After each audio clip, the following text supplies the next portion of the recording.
ఈ రోజున సుపరిపాలనలో తొలడుగులో భాగంగా కావలి నియోజకవర్గానికి గౌరవనీయులు రాష్ట్ర మంత్రివర్యులు శ్రీ కొల్లు రవీంద్రబాబు గారు, అదేవిధంగా మిత్రులు ఎమ్మెల్సీ రవిచంద్ర గారు ఈరోజు ఈ నియోజకవర్గంలో పర్యటించడం జరిగింది. ఈ సందర్భంగా తుమ్మలపెంటలో స్టార్ట్ అయినటువంటి తొలడుగు కార్యక్రమాన్ని దిగ్విజయంగా పూర్తి చేసుకుని వివిధ ప్రాంతాల్లో ఉన్నటువంటి పంచాయతీరాజ్ రోడ్లని, అదేవిధంగా ఆర్డబ్ల్యూకి సంబంధించి జేజేఎంకి సంబంధించినటువంటి డ్రింకింగ్ వాటర్ స్కీమ్స్ ను కూడా ఈరోజు ప్రారంభించుకుంటూ ఇప్పుడు ఈ జువల్దిన్నె హార్బర్ని సందర్శించడం కూడా జరిగింది.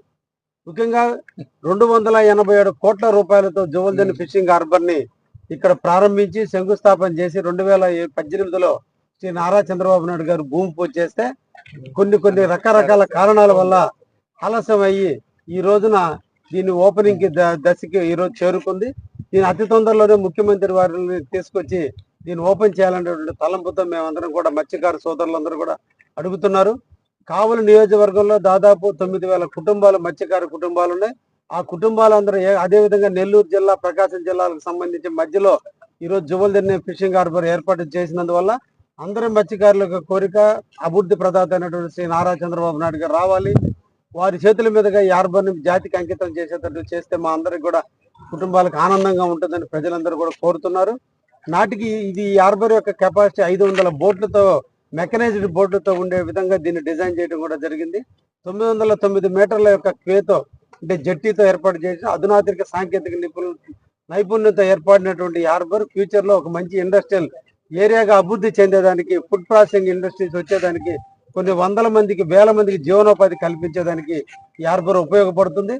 అదృష్టం కొద్దీ మత్స్యకారులకు సేవ చేసే భాగ్యం నాకు దక్కింది. ఎందుకంటే ఈ హార్బర్ని నేనే నిర్మించడం జరిగింది. ఈ రోజు ఎమ్మెల్యేగా నేనే మళ్ళా ఈ హార్బర్ని ఓపెన్ చేసి ఇక్కడ అందరికి బోట్లు ఇప్పించే కార్యక్రమం కూడా నాంది పలకాల్సిన అవసరం ఉంది. ఈ రోజున మత్స్యకార సోదరులందరూ కూడా 40% సబ్సిడీతో ఈ రోజు 1,20,00,000 రూపాయల విలువ చేసే బోట్లను ఈ రోజు 40 బోట్లు మన జిల్లాకి ఈ రోజున మనం మంజూరు చేసుకున్నాం. మత్స్యకార సోదరులు ఇప్పుడిప్పుడే అవేర్నెస్ వస్తుంది. అవన్నీ పూర్తయితే తప్పకుండా 40 బోట్లతో ముఖ్యమంత్రి వచ్చే నాటికి రెడీ చేసి ఇక్కడ ఈ మత్స్యకారులకు అందరికి కూడా ఇవ్వడం జరుగుతుంది. ఒక్కొక్క బోటు మీద 12 మంది నుంచి 15 మంది పనిచేస్తున్నారు కాబట్టి 500 బోట్లు పనిచేస్తే 12×5 అంటే 6,000 మంది ఇక్కడ జీవనోపాధి పొందగలిగితే దాని మీద ఇండైరెక్ట్ ఆర్ డైరెక్ట్ కొన్ని వందల మందికి జీవనోపాధి జరుగుతుంది. కాబట్టి ఇది ఈ మత్స్యకారుల పాలిట కల్పతరువుగా మారబోతుందని, మా ప్రాంతం నుంచి వలసపోతున్నటువంటి మత్స్యకార సోదరులు ఎవ్వరూ కూడా వలసపోకుండా ఈ ప్రాంతంలోనే వాళ్ళ జీవన స్థితిగతులు మెరుగుపరుచుంటూ భార్య బిడ్డలతో, తల్లిదండ్రులతో సుఖశాంతులతో జీవించే విధంగా ఈ హార్బర్ వాళ్ళ జీవితాల్లో వెలుగును నింపడానికి ముందు ఉందనే విషయాన్ని కూడా గుర్తించడం జరిగింది. తప్పకుండా అన్ని విధాలుగా అడుగులు వేయటం జరుగుతుంది. ఫ్యూచర్ లో అన్ని విధాల సౌకర్యాలతో మత్స్యకార సోదరులకి ఇది ఉపయోగపడుతుందని ఆశాభావంతో ఉన్నామని తెలియజేస్తున్నాం.